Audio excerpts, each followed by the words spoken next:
अस्सलाम वालेकुम नाजरीन, मैं हूं आपकी मेज़बान रिदा फातिमा और आप देख रहे हैं जुर्म कहानी, वो प्रोग्राम जहां सच्चाई पर्दों के पीछे नहीं छुपती बल्कि हकाइक की रोशनी में बेनकाब की जाती है। हमारा मुआशरा रोज बरोज किस तरफ जा रहा है? क्या कानून सिर्फ ताकतवर के लिए है और कमजोर की कोई हैसियत नहीं? वो मजलूम जिनकी आवाजें दबाने की कोशिश की जाती हैं, क्या वो कभी इंसाफ हासिल कर पाएंगे? जुर्म कहानी का मकसद इन गुनहगारों को बेनकाब करना है जो कानून और इंसानियत के तमाम असूल रोंद कर मासूम जिंदगियों को तारीकी में धकेल देते हैं।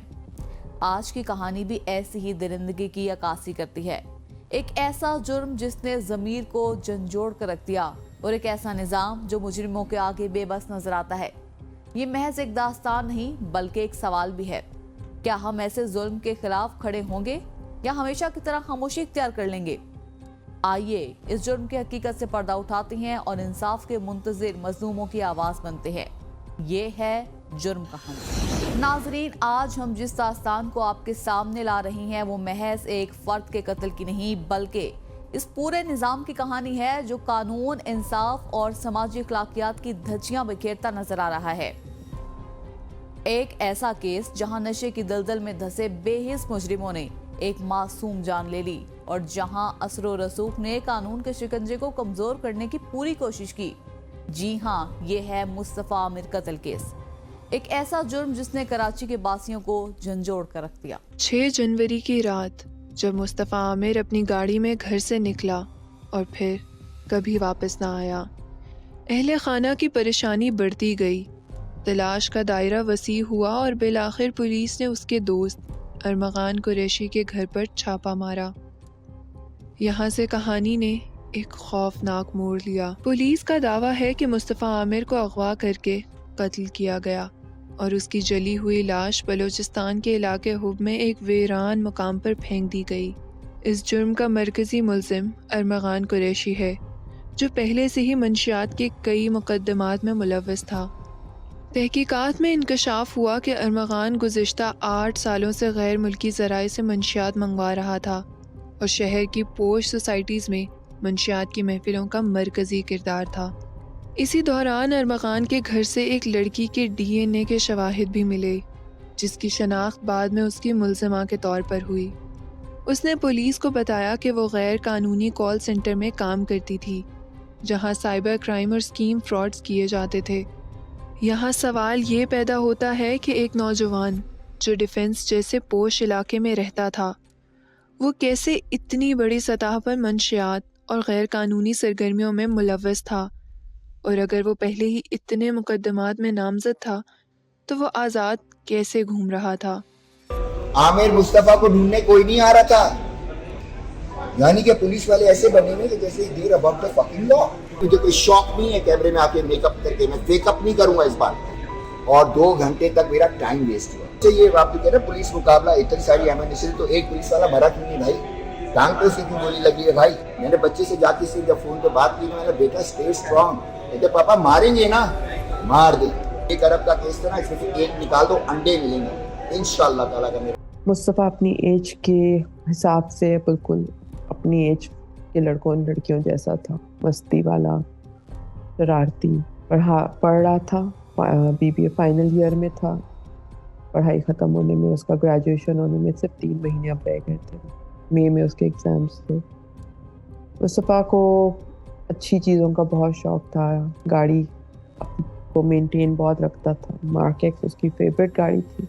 एक्सेसरीज वगैरह पे बड़ा कंसंट्रेट करता था, स्पेशल लाइट्स, कोई ख़ास किस्म के रिम्स वगैरह। मुस्तफ़ा एक मस्ती वाला, खुश मिजाज, फ्रेंडली, दोस्तों का दोस्त, घर में सबसे प्यार करने वाला, हर एक से अच्छी तरह मिलने वाला, डाउन टू अर्थ, सब अच्छी क्वालिटीज़ उसमें थी। वो किसी के रोब, दबदबे, किसी दबाव में कभी नहीं आता था। वो एक स्ट्रॉन्ग हेडेड बच्चा था।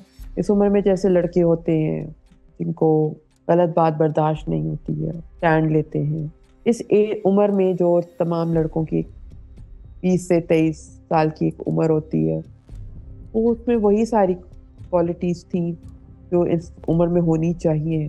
नाजरीन, अरमगान 24 साला मुजरिम खुद को कोई फिल्मी विलन समझता था। असलहा, पैसा और बदमाशिश की पहचान बन चुके थे। जदीद असलहा, धमकियां, मनशियात फरोशी और कॉल सेंटर के नाम पर धोखाधही उसके जराइम में शामिल थे, जहां वो अपने साथियों को मोटी तनख्वाहें देता था।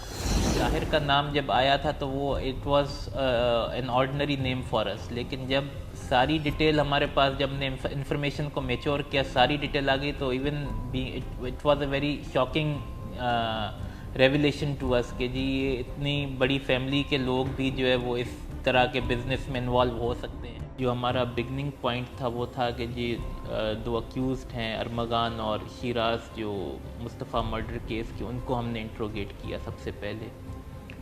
तो दौरान इंट्रोगेशन कुछ नाम हमारे सीधे आए, जिसमें एक नाम साहिर भी था, लेकिन अभी भी हमारे पास उसके कंप्लीट क्रेडेंशियल्स नहीं थे। तो हम वर्क करते गए उस पर, फिर हमें एक सीक्रेट टिप मिली कि ये साहिर नामी शख्स है और इसके पूरे क्रेडेंशियल्स मिले और बताया गया कि जी ये अपनी वीट जो है वो किस तरीके से सप्लाई करता है, और एग्जैक्ट हमें पॉइंटेशन की गई कि ये कहाँ पे अपनी वीट लेके जाएगा। तो हमने उस जगह पे रेड की है और उसको रेड हैंडेड अरेस्ट किया वीट के साथ। 2019 में अरमगान ने दोस्त बिलाल के साथ कराची डिफेंस की रिहायशी से भत्ता तलब किया, मगर पुलिस कार्रवाई के बाइस फरार हो गया। बाद में उसने मंशियात और ममनुआ अद्वियात का कारोबार शुरू किया, जिस पर उसे 1 साल की सज़ा हुई, लेकिन जेल से निकलने के बाद वो मज़ीद ख़तरनाक हो गया। 2023 में महज गाड़ी ओवरटेक करने पर उसने एक शहरी की गाड़ी पर अंधाधुंध फायरिंग की, मगर खुशकिस्मती से शहरी महफूज रहा। शहरियों ने पकड़ने की कोशिश की तो वो माफ़ी मांगकर फ़रार हो गया। पुलिस मुकदमा दर्ज कर चुकी थी, मगर वो कानूनी गिरफ्त में न आया। तो उसके जो मुल्ज़िमान गिरफ्तार हुए थे, तो दौरान इंट्रोगेशन ये एक बात सामने आई थी कि कराची में एक बड़ा ऑर्गेनाइज्ड नेटवर्क है जो DH और क्लिफ्टन में जो है वीड नामी एक नशा जो है वो, ये एक पौधा होता है, उसकी प्रोविजन करता है लोगों को। ये पौधा जो है ये कैलिफोर्निया में क्योंकि लीगल है वहाँ पर, वहाँ से जो है ये पाकिस्तान लाया जाता है और पाकिस्तान में फिर जो है ये मुख्तलिफ शहरों में और कराची में भी खुसूसी तौर पे इसको सेल किया जाता है। तो इसके नेटवर्क को बेसिकली 3 ग्रुप्स जो है वो हैंडल कर रहे हैं। एक ग्रुप जो है वो अरमगान मुस्तफ़ा का ग्रुप है, दूसरा ग्रुप जो है ये साहिर का ग्रुप है, और तीसरा भी एक ग्रुप है जिसकी फ़िलहाल हम कॉन्फिडेंशियलिटी रख रहे हैं। ये 3 ग्रुप्स हैं। अल्हम्दुलिल्लाह इन 3 ग्रुप्स में से 2 ग्रुप्स न्यूट्रलाइज हो गए हैं, गिरफ्तारी हुई है। हमने मुल्जिम साहिर को गिरफ्तार किया। ये गिरफ्तार हुआ है अरमगान और शिराज की इंट्रोगेशन और उनकी निशानदेही पर। जब गिरफ्तारी हमने अमल में लाई तो हमें उसकी कस्टडी से जो है वो तकरीबन 55 लाख रुपए की वीड मिली है, 550 ग्राम। अरमगान और मुस्तफ़ा पुराने दोस्त नहीं थे। अरमगान 29 साल का है, मुस्तफ़ा 23 साल का है।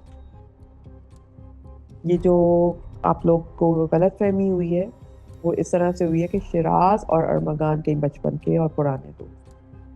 अरमगान तो अभी पीछे सवा साल पहले ही पिक्चर में आया है। इससे पहले मुस्तफ़ा की उससे कोई जान पहचान नहीं थी। ये बात मुझे दोस्तों ने ही बताई है, क्योंकि ये हादसा होने के बाद मैंने अरमगान के बारे में बहुत जांच पड़ताल की, पूछा सबसे कि क्या मामला है। तो इनकी कोई अलग से कोई दोस्ती नहीं थी, जान पहचान ज़रूर थी, जैसे एक इलाके में रहते हैं और जान पहचान होती है। इस हवाले से इससे ज़्यादा इनका कोई ताल्लुक़ नहीं था। जी, ये 6 तारीख को मुस्तफ़ा शाम में निकला था। ये मुझे बिल्कुल नहीं पता कि मुस्तफ़ा वहाँ पे कैसे पहुँचा। ये राज तो मुस्तफ़ा के साथ ही चला गया। अब कोई और फैब्रिकेटेड जो स्टोरी कोई दे रहा है उससे मैं कोई बात कहना नहीं चाहती हूँ, लेकिन मुझे सिर्फ इतना पता है कि 5 तारीख को मुस्तफ़ा के फ़ोन से अनलिमिटेड वॉइस कॉल्स मिस्ड निकली हैं अरमगान की, जो मुस्तफ़ा शायद नहीं अटेंड कर रहा था। और मुझे ये भी पता चला है कि अरमगान मुस्तफ़ा को 3 दिन से ढूंढ रहा था, इस तरह से कि उसने कहा हुआ था इधर उधर लड़कों को कि मुस्तफ़ा नजर आए तो बताना। बहरहाल ये 6 जनवरी को निकलता है, वहां कैसे पहुंचा मुझे नहीं पता। मुस्तफ़ा को के लेके इस अरमगान का शक मुझे मुस्तफ़ा के दोस्तों ने ही दिमाग में डाला. उन्होंने ही मुझे बताया कि अरमगान मुस्तफ़ा को बहुत जगहों पे धमकियां दे चुका है और अरमगान इस तरह से लोगों को गायब कर लेता होता है. तो ये 100% अरमगान का ही काम है. इसीलिए मैंने इसको ही अपॉइंट किया, अरमगान को पुलिस स्टेशन में इसको नॉमिनेट किया कि आप इसको चेक करें, इसके पास लाजमी मुस्तफ़ा की कोई इंफॉर्मेशन होगी. इसके साथ मैंने 2-3 लड़के लड़कियों को और भी नॉमिनेट किया था,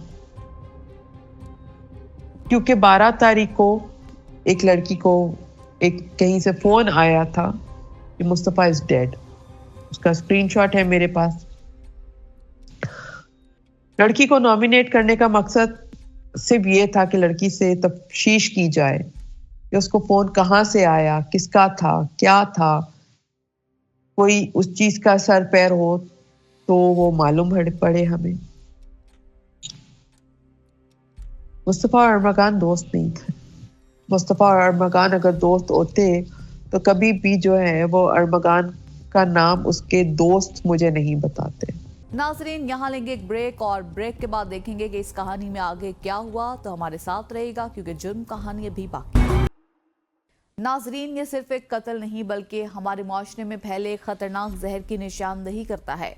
ऐसे नौजवान आखिर क्यों मुजरिमाना सरगर्मियों में मुलविस हो रहे हैं? क्या इनके घरानों में निगरानी की कमी है या कानून नाफिज करने वाले इदारे ऐसे मुजरिमों को पकड़ने में नाकाम रहे हैं?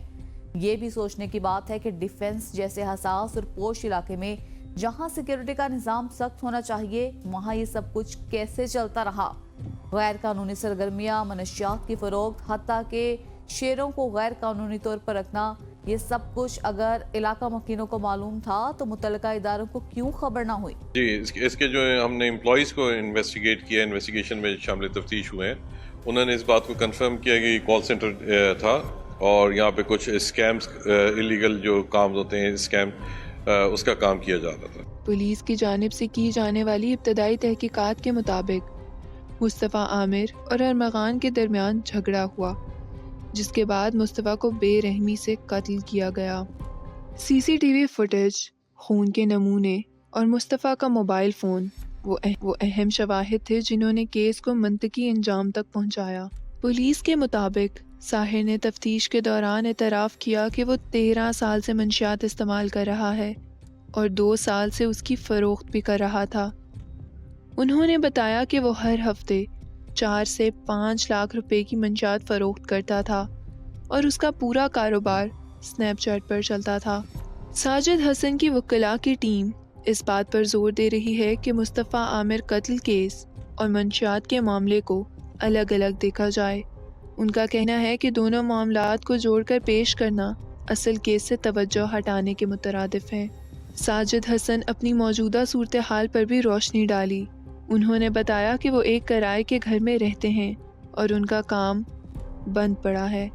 उन्होंने कहा कि मोहल्ले वालों ने उनसे कतई ताल्लुक़ कर लिया है और माशरे ने उन्हें और उनके बेटे को पहले ही मुजरिम समझ लिया है.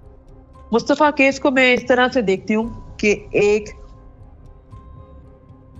आदमी जो अपनी सुपीरियॉरिटी कॉम्प्लेक्स में इतना है कि वो अपने सामने ऊंची आवाज, अपने मिजाज से खिलाफ कोई बात नहीं बर्दाश्त करता. जैसे मैंने बताया कि मुस्तफ़ा एक स्ट्रॉन्ग हेडेड लड़का था. वो किसी का उल्टी लहजा, किसी से गाली, किसी के मिजाज के भरम नहीं उठाता था और ये इसको यही नहीं पसंद था. इसको अगला बंदा दबा हुआ, सप्रेस्ड, डोमिनेट करना इसको अच्छा लगता था और मेरा बच्चा ऐसा नहीं था. पूरी तफ्तीश में अभी तक ये उसने वजह ही नहीं बताई है कि मुस्तफ़ा ने ऐसा क्या किया कि उसने इतनी बेरहमी से मेरे बच्चे को मारा, इसने इतनी ज्यादती की है. मैं इस रिमांड पे मैंने पूछा जो अफसरान है उनसे कहा कि प्लीज आप उससे पूछे उसने ऐसा क्यों किया, कुछ तो वजह होगी, ऐसी क्या वजह हुई, ऐसा क्या उसके मिजाज के खिलाफ ऐसी क्या मुस्तफा ने चीज कर दी। लेकिन ये है कि कोई जवाब नहीं है उसके पास। एक वहशी जानवर, जंगली, जिस जानवर के मुंह को इंसान का खून लगा हो, वो क्या जवाब देगा? जिसकी रूटीन हो लोगों को टॉर्चर करना, लोगों को मारना। मतलब 5 तारीख पे जो लड़की को मारा गया और उसका वहां पे खून अगर ना मिलता तो ये भी आइडेंटिफाई नहीं होता उस पे। तो कितनी एक अजीब सी एक आदमी की रूटीन है कि उसने बस मारना है, तशद्दुद करना है, उसके नेचर है, वहशियाना तबीयत है उसकी। मेरा तो ख्वाहिश ये है, आप अगर ख्वाहिश की बात करते हैं तो ख्वाहिश तो ये है कि वो मेरा मुजरिम है, उसको मेरे हवाले किया जाए, उसकी सजा का फैसला मुझे दिया जाए। मेरा बच्चा मारा उसने, और जिस तरह से मारा है कि हर माँ रोती है, हर माँ मेरे दुख में बराबर शरीक होती है। मैं जब निकलती हूँ, कब्रिस्तान जाती हूँ, वहाँ पे कोई माँ आई हुई होती है, वो आके मुझसे गले मिलती है। मैं प्रोटेस्ट पे जाती हूँ, वहाँ पे जिनको मैं जानती भी नहीं हूँ वो माएँ आती हैं, वो मुझसे गले मिलके रोती हैं। तो इस तरह से तो वो मेरा मुजरिम है, उसको मेरे हवाले करो, उसकी सजा का फैसला मैं करूंगी। मैं यही अपील करूंगी कि प्लीज इस तरह की इंसान तो मैं इसको कहना ही नहीं चाहती, इंसानों में शुमार ही नहीं होता। ऐसा हैवान जिसके मुंह को इंसानों का खून लगाओ, वो हमारे माशरे में नहीं होना चाहिए। मेरा जो नुकसान हुआ, मेरा जो बेटे के साथ जो ज्यादती हुई, जिस तरह से इसने किया, अगर इसको ये बाहर आ गया तो ये इससे ज्यादा खतरनाक होगा। ये एक सीरियल किलर है और इस सीरियल किलर को जो है खत्म कर देना चाहिए। पुलिस ने तहकीकात में ये भी पाया कि अरमगान 2017 से 2019 के दौरान 9 मरतबा गैर कानूनी मंशियात पाकिस्तान मंगवा चुका था। 2019 में भी उसका एक पार्सल पकड़ा गया था जिसमें 125 ग्राम वीड बरामद हुई थी, मगर उस वक्त उसके खिलाफ कार्रवाई नहीं की गई। यही नहीं, DHA के रिहायशियों ने अरमगान और उसके वालिद के खिलाफ आला हुक्काम को ख़त लिखा जिसमें मुतालबा किया गया कि उनके ज़ेरे इस्तेमाल बंगले को खाली कराया जाए। ख़त में इंकशाफ किया गया कि इस घर में गैर कानूनी सरगर्मियाँ, हवाई फायरिंग और ख़वातीन मुलाज़मीन को हरासा करने जैसे संगीन इल्ज़ामात भी मौजूद हैं। ये तमाम शवाहिद इस बात की गवाही देते हैं कि ये सिर्फ़ एक कत्ल का केस नहीं बल्कि जुराइम के एक पूरे नेटवर्क की कहानी है जो सालों से बेखौफ होकर काम कर रहा था। 6 जनवरी को ख़याबान मुहाफ़िज़ से 23 साला मुस्तफ़ा लापता हुआ। जब मुस्तफ़ा की वालदा ने अरमगान से रब्ता किया तो तसल्ली देने के बजाय वो बदतमीज़ी पर उतर आया जिससे उस पर शक हुआ। पुलिस ने जब छापा मारा तो अरमगान ने फायरिंग शुरू कर दी जिसमें DSP एहसन जुल्फ़िकार और एक गनमैन ज़ख्मी हुए। मुकाबले के बाद पुलिस ने उससे 2 साथियों समेत गिरफ्तार कर लिया। या एक बहुत बड़ा गैंग है, उसमें पुलिस इन्वॉल्व है, ठीक हो गया। कुछ लोग, अब आई डोंट नो कौन, तो पहले से टारगेट ही ये था कि किसी तरीके से मोटी मोटी असामियाँ लिखें ताकि उससे एक्सटॉर्ट किया जाए पैसा। मुद्दा ये है, मैं मुद्दे पे आपको बात कर रहा हूँ, जो घर की फैसिलिटी है वो घर मेरे नाम पे किराए पे है भाई, किरायानामा लाया हूँ, ठीक हो गया। तो वो उस घर की मुझे एंट्री नहीं मिल रही भाई। घर में जाके देखो तो वीडियो तो बनाओ, लग रहा कोई डकैत आए थे। आमिर मुस्तफ़ा को ढूंढने कोई नहीं आ रहा था, वो तो एक साइड की स्टोरी बनाते जा रहे हैं। अब ये और स्टोरी आगे जाती जा रही है। ये जो असला है वो वजीर दाखिला के घर में बतौर जाके गिफ्ट दिया जा रहा है। ये केस प्रॉपर्टी कहते हैं इसको। घर से 14 जदीद असलहे, हजारों गोलियां, 60 से ज्यादा लैपटॉप और कॉल सेंटर का सामान बरामद हुआ। तफ्तीश के दौरान अरमगान ने मुस्तफ़ा के कत्ल का एतराफ़ किया मगर बाद में मुकर गया। ताहम उसके साथी शिराज की गिरफ्तारी के बाद हकीकत सामने आई। अरमगान ने 6 जनवरी को मुस्तफ़ा को कत्ल करके उसकी लाश हब ले जाकर नजर आतिश कर दी थी। पुलिस ने मकतूल की जली हुई गाड़ी बरामद कर ली जबकि लाश फलाही इदारे के सुपुर्द की जा चुकी थी। अरमगान ने एतराफ़ किया कि मुस्तफ़ा की ज़िंदगी का फ़ैसला एक फ़िल्मी अंदाज में टॉस के ज़रिए किया गया और टॉस हारने पर उसे जिंदा जला दिया। ऐसे दरिंदा सिफ्त अफराद हमारे मुआशरे के लिए नासूर हैं जिन्हें सख्त से सख्त सज़ा मिलनी चाहिए। تاکہ مزید بے گناہ جانے ضائع نہ ہوں۔ گرفتار ملزم ارمغان کو انسداد دہشت گردی کی عدالت میں پیش کیا تو جج نے ملزم کا ریمانڈ دینے کے بجائے اسے عدالتی ریمانڈ پر جیل بھیج دیا، جس کے خلاف سندھ پولیس نے عدالت عالیہ میں اپیل دائر کی تھی۔ ملزم نے ابتدائی تفتیش میں دعویٰ کیا تھا کہ اس نے مصطفیٰ عامر کو قتل کرنے کے بعد لاش ملیر کے علاقے میں پھینک دی تھی، لیکن بعد ازاں اپنے بیان سے منحرف ہو گیا تھا۔ ناظرین، یہ کیس صرف مصطفیٰ عامر کے قتل کا نہیں بلکہ اس پورے نظام پر سوالیہ نشان ہے۔ یہ کیسے ممکن ہے کہ ایک شخص 8 سالوں سے غیر قانونی منشیات منگوا رہا ہو اور قانون کو اس کا علم نہ ہو؟ یہ کیسے ممکن ہے کہ ڈی ایچ جیسے حساس علاقے میں غیر قانونی سرگرمیاں جاری رہیں اور قانون نافذ کرنے والے ادارے سوئے رہیں؟ ناظرین، یہاں لیں گے ایک بریک اور بریک کے بعد پھر حاضر ہوں گے، تو ہمارے ساتھ رہیے گا کیونکہ جرم کہانی ابھی باقی ہے۔ ناظرین، یہ کہانی صرف ایک شخص کی نہیں، یہ کہانی ہے ہمارے پورے نظام کی ناکامی کی۔ ایک ایسا نظام جو غریب کے فریاد سننے سے قاصر ہے، جو مزدور کی آواز دبانے میں ماہر ہے اور جو ہر روز کسی نہ کسی بےکس کو انصاف سے محروم کر دیتا ہے۔ آج ہم ایک ایسے شخص کی کہانی سنانے جا رہی ہیں جسے انصاف نہ ملا، جسے ہر در پر دھتکارا گیا اور جسے اس نظام نے اتنا بے بس کر دیا کہ اس نے خود کو جلا کر اپنی زندگی کا خاتمہ کر لیا۔ جی ہاں، یہ کہانی ہے خانیوال کے آصف جاوید کی، جو برسوں تک ایک نجی فیکٹری میں محنت مزدوری کرتا رہا، لیکن جب اسے بے وجہ نوکری سے نکالا گیا تو نہ عدالتوں نے اس کی سنی اور نہ حکام نے۔ انصاف کے طلبگار نے در در کی ٹھوکریں کھائی، لیکن ہر طرف سے اسے صرف ایک جواب ملا: اگلی تاریخ لے لو۔ جی ہاں، یہ وہی اگلی تاریخ ہے جس کا شکار ہزاروں لوگ بنتے ہیں۔ یہ وہی نا انصافی ہے جس نے آصف کو مجبور کر دیا کہ وہ انصاف کی دہلیز پر اپنے جسم کو آگ لگا لے۔ کیا ہم ایک ایسا معاشرہ بن چکے ہیں جہاں غریب کو اس کا حق مانگنے پر خود کو جلانا پڑے؟ کیا یہ وہی ملک ہے جہاں مزدور کو ریاست کی طرف سے تحفظ ملنا چاہیے تھا لیکن اسے مایوسی کے اندھیروں میں دھکیل دیا گیا؟ یہ محض ایک سوال نہیں بلکہ ایک چپتا ہوا زخم ہے جو ہر اس شخص کے دل میں اٹھنا چاہیے جو اس ظلم کو دیکھ کر بھی خاموش ہے۔ آج ہم اس واقعے کی تفصیلات آپ کے سامنے رکھتے ہیں۔ میں مجبوراً یہ ویڈیو پیغام ریکارڈ کر رہا ہوں کیونکہ میرے حالات اس نہج تک پہنچ چکے ہیں کہ اب میرے پاس کوئی اور راستہ نہیں بچا۔ پچھلے 9 سال سے میں اپنے بیوی بچوں کے ساتھ جو تکلیفیں، مشکلیں اور اذیتیں سہ رہا ہوں، برداشت کر رہا ہوں، وہ سب میں نے اپنے دوست، احباب اور قریبی لوگوں سے بھی چھپا کر رکھی تھی، مگر آج حالات نے مجبور کر دیا ہے کہ میں اپنی کہانی سب کے سامنے رکھوں۔ میں نے اپنی زندگی کی قیمتی 10 سال نیسلے پاکستان میں بطور مستقل ملازم وقف کیے، جس کے نتیجے میں نیسلے پاکستان نے میرے اور میرے خاندان کی، میرے بیوی بچوں کی زندگی برباد کر کے رکھ دی۔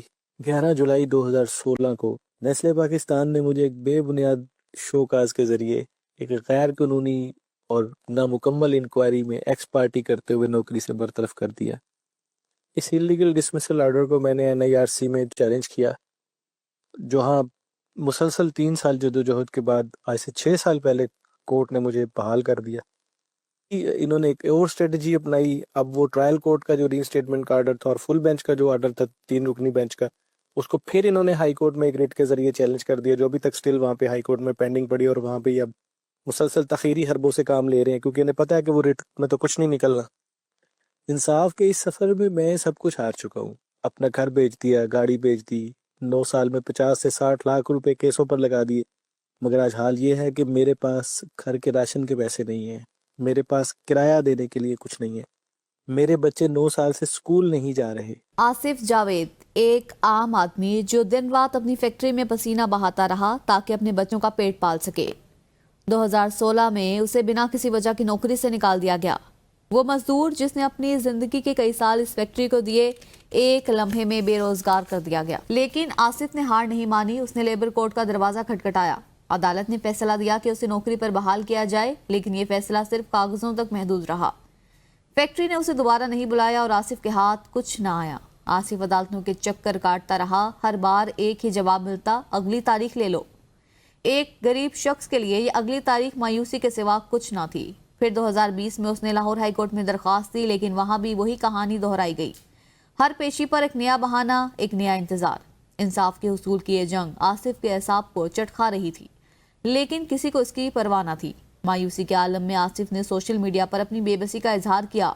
وہ چیختا رہا، فریاد کرتا رہا کہ اگر اسے انصاف نہ ملا تو وہ کوئی انتہائی قدم اٹھا لے گا، لیکن کوئی نہ بولا اور کسی نے اس کی نہ سنی۔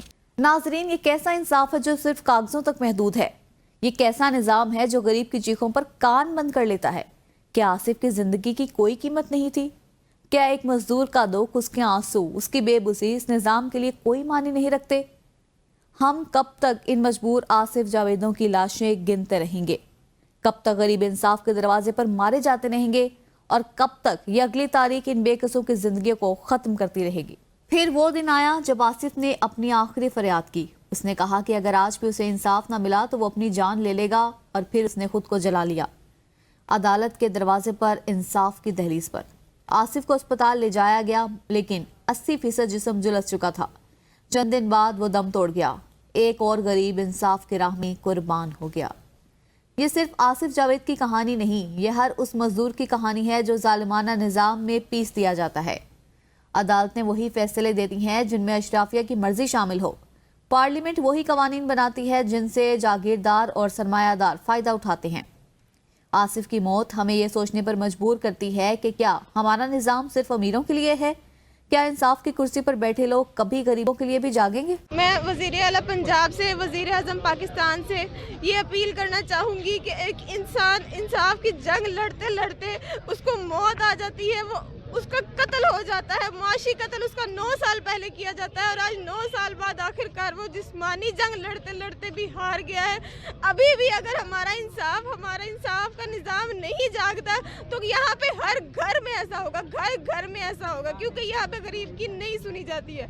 ये 4 बच्चे, उनके मासूम बच्चे, 2 बच्चे घर में बिलक रहे हैं, छोटे छोटे हैं, वो 2 साल का बच्चा है, 3 साल की बच्ची है, वो घर में बिलक रहे हैं, रो रहे हैं अपने बाप के लिए कि हमें बाप चाहिए। उनको बाप को कहाँ से लेके आना है? क्या ये उनका बाप दिला सकते हैं वापस? अगर नहीं दिला सकते तो कम से कम उनके कातिलों को सजा दिलाए, कड़ी से कड़ी, ताकि बच्चों को भी पता हो कि हमारे बाप ने जो इंसाफ की जंग लड़ी थी उसमें उनकी जीत हुई है, वो हारे नहीं है। मैं सिर्फ उनसे ये कहना चाहूँगी कि उनको इंसाफ दिलाया जाए और उनके कातिलों को सजा दिलाई जाए। इस तरह की कंपनीज को बंद किया जाए जो मजदूरों के हक में नहीं, मजदूरों के खिलाफ खड़ी रहती है। ये पहला वाकया नहीं और बदकिस्मती से ये आखिरी भी नहीं होगा। इससे पहले भी कितने ही बेबस लोग इंसाफ के इंतजार में अपनी जान दे चुके हैं। क्या हुकूमत इस वाकये के बाद कोई इकदाम उठाएगी? क्या अदालतें सिर्फ ताकतवरों के लिए ही काम करती रहेंगी? ये वक्त है कि मजदूरों के हकूक के लिए अमली इकदाम किए जाएं, लेबर कवानीन को मजबूत किया जाए और सबसे बढ़कर इंसाफ को खरीदा ना जा सके। कल एक और आसिफ जावेद इसी बेरहम निजाम के हाथों मजबूर होकर अपनी जिंदगी की आखिरी चिंगारी जला देगा और हम सिर्फ अफसोस करते रहेंगे। नाजरीन, नए जमाने के साथ जुराइम की शक्लें भी बदल रही हैं और मुजरिम जदीद तरीके अपना रहे हैं, लेकिन याद रखें, कानून की गिरफ्त मजबूत है और जुर्म चाहे जितना भी चालाक हो, इंसाफ के शिकंजे से नहीं बच सकता। जुराइम की ये तमाम भयानक दास्तानें हमारे लिए निशान इबरत हैं। याद रखिए, इंसानियत, इखलाकियात, कानून और एहतराम का दामन थाम कर ही खुद को और दूसरों को ऐसे जुराइम से दूर रखा जा सकता है। जुर्म की दुनिया से जुड़ी तरह तरह की खबरों के साथ ये थी आज की जुर्म कहानी। कुछ नई सबक आमूज, इबरत अंगेज और सनसनीखेज कहानियों के साथ हाजिर होंगे अगले प्रोग्राम में। तब तक के लिए अल्लाह निगहबान।